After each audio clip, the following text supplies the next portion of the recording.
This is John for Global Traveler. This morning I have the pleasure of talking with artist, illustrator, author, designer, Samantha Dion Baker. How are you?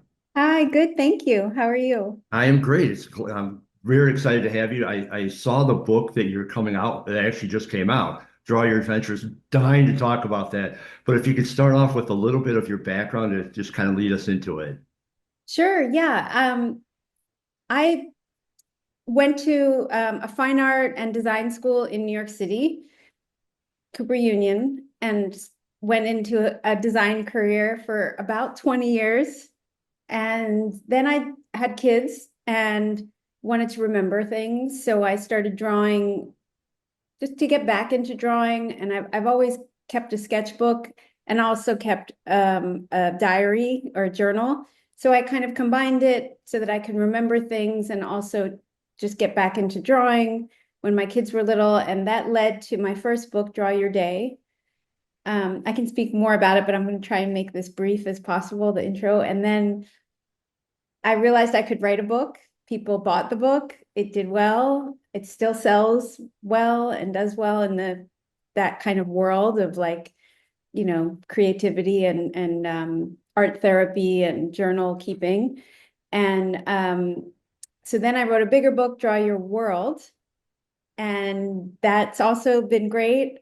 It kind of goes deeper. It talks a little bit more about process and teaching and perspective and proportions and shadow and more technical lessons mixed with free play and all of it. And then here we are now, and we've continued the series. My publisher and editors are just happy with how the first books have done.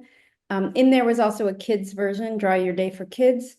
And so I've just yeah just written a book. It's I had so much to share about travel, um, my love of travel, how our eyes are just more open when we're traveling and we see so much more. Um, and but then also travel and traditional travel is a luxury. For some people, you're just, for many reasons, some people just can't, fly across the world. And Sure. uh, so it's also a lot about adventures close to home. So all adventure, like the idea that when you open your door, a new adventure begins, and it can be a sailing on a cruise ship to just walking around your block and noticing something new. So that's it. Yeah. No, I totally love the concept, especially because of obviously the tie-in with travel. When you first started writing, when you first started your first book, I should say, um, how did you go about like, dividing it into teaching versus like actually illustrating what you wanted to do, getting your point across? How did you pull all that together? That's a pretty ambitious book, I think, for a first time.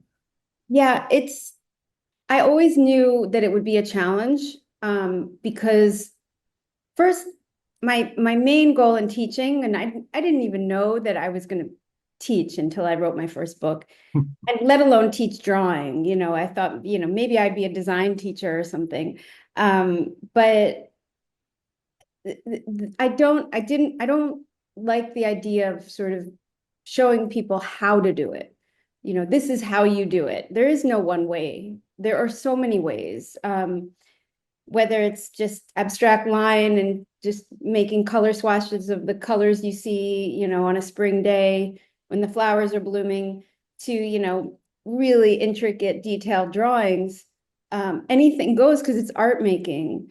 And it's, just a way of being free and expressing yourself, not on a screen, through an analog technique, getting out colored pencils to oil paints. I mean, I don't even tell people which materials they have to use because everybody loves different tools and materials. So I share the things I love. I do share the process and my process, but I encourage people and tell people over and over again, my way is not the only way. So that was a challenge, and it still is. People really like to know exactly what to do. Um, and so that's always like a little bit of a like I can show you, but there's also lots of freedom there.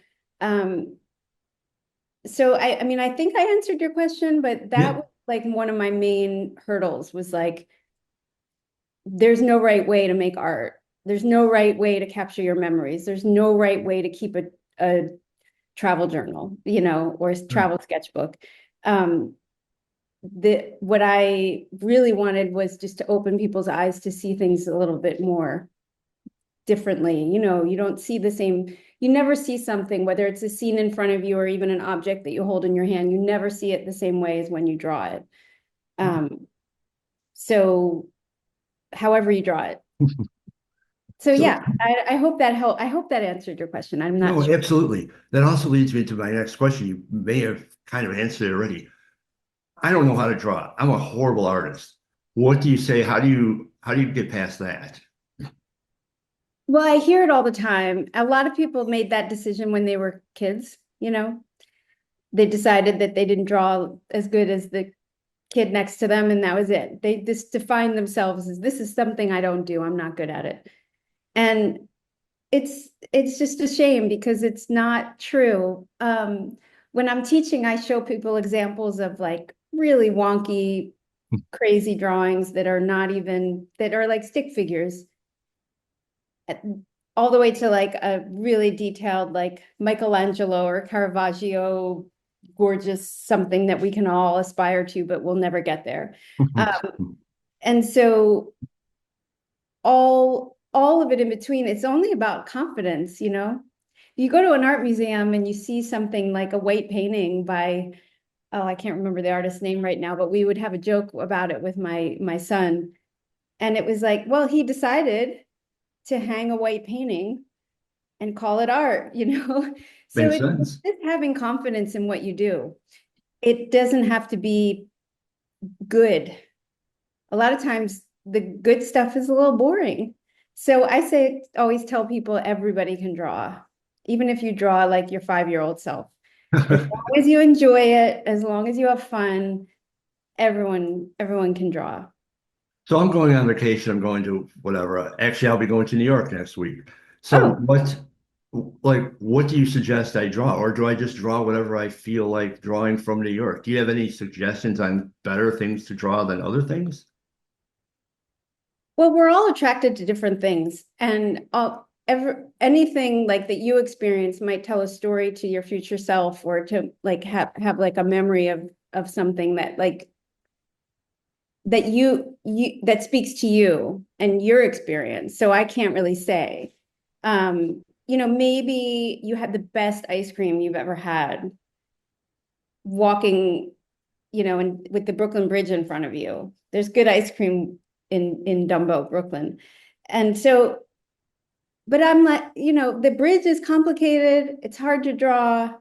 It's kind of expected to because it's such a beautiful like monument kind of thing. So maybe just draw your ice cream. I mean, it's all a personal choice. There's so many things. So I would say start small, um, and start with just simple lines Hmm. and, you know, build it from there. So when I teach, we talk a lot about line. So and it takes the pressure off and it levels the playing field. So some people who are in my workshops who have no experience drawing or haven't drawn since then, they're more like you and they say, I can't draw. All the way to people who, have been drawing and painting for years. Um, it levels the playing field when you just start playing with a line. So, uh, yeah, I don't know. I mean, it's really up to you. Fair enough. But sometimes little things can tell your stories. And when you're drawing, when you're traveling, do you see things and then go, that would be great to draw, or do you kind of look for things in the scenery and the situations to draw? What is your process? Yeah, so and I write this in the beginning of Draw Your Adventures. I'm always focusing on two things.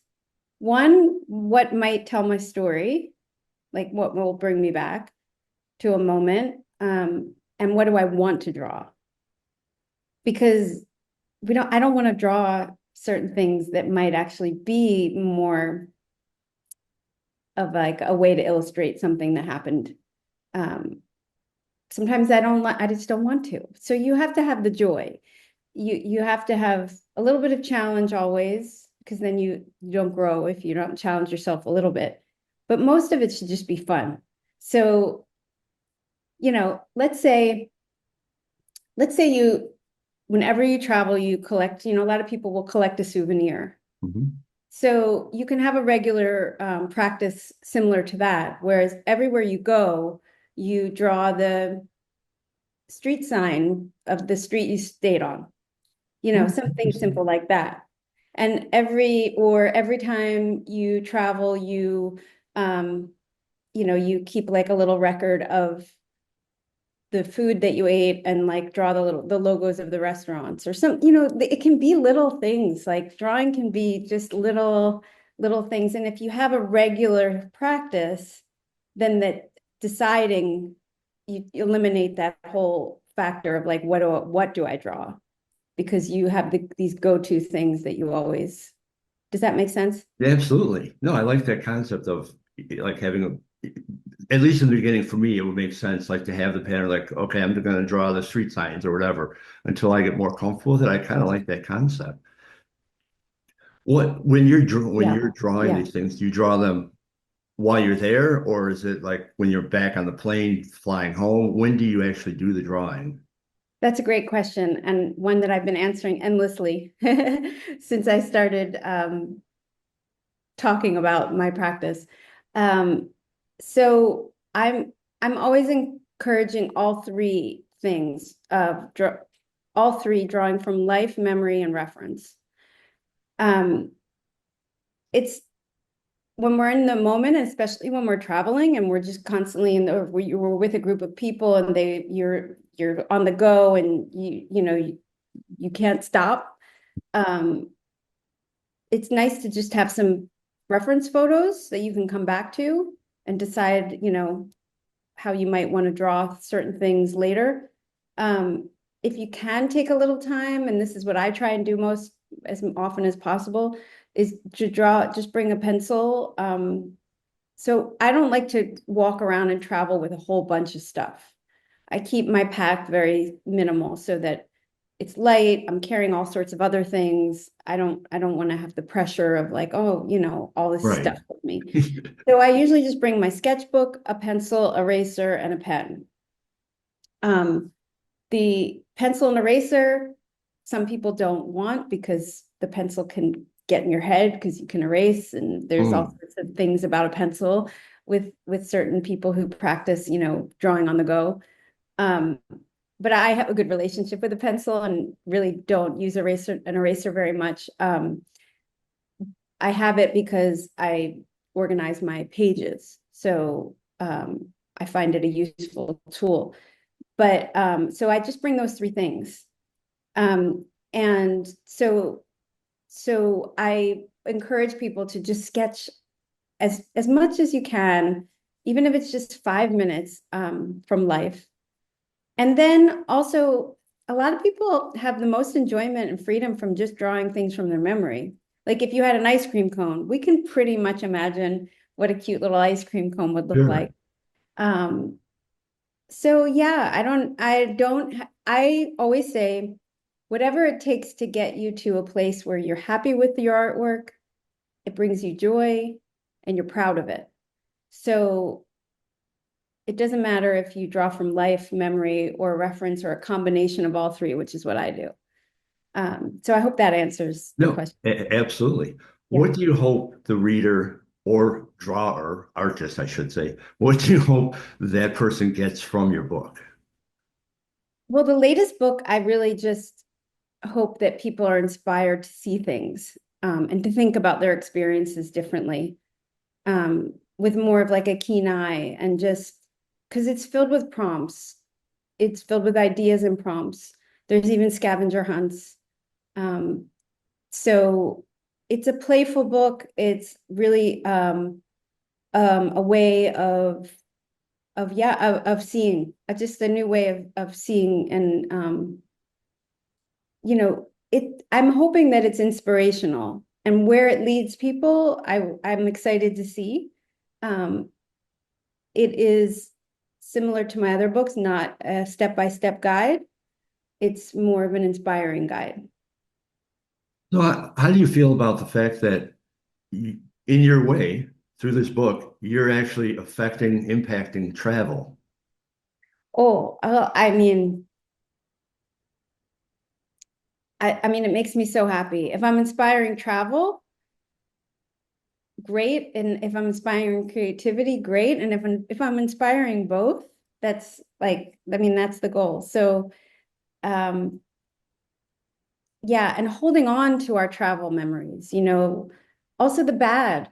Travel can be sticky and hard and things might not go our way, or we get lost, or the weather sucks, or we lose something, or the bags get lost, or things happen. So this is a way of sort of going with the flow, embracing it all, sort of um, seeing life with and our experiences with like a fresh perspective. So it's even because I even have in there doctor's appointments and going to the DMV, adventures that we don't necessarily choose, but choose us. I Um, like that. I like because it makes those less than fun moments, I guess, a little more lighthearted. I kind of love that concept.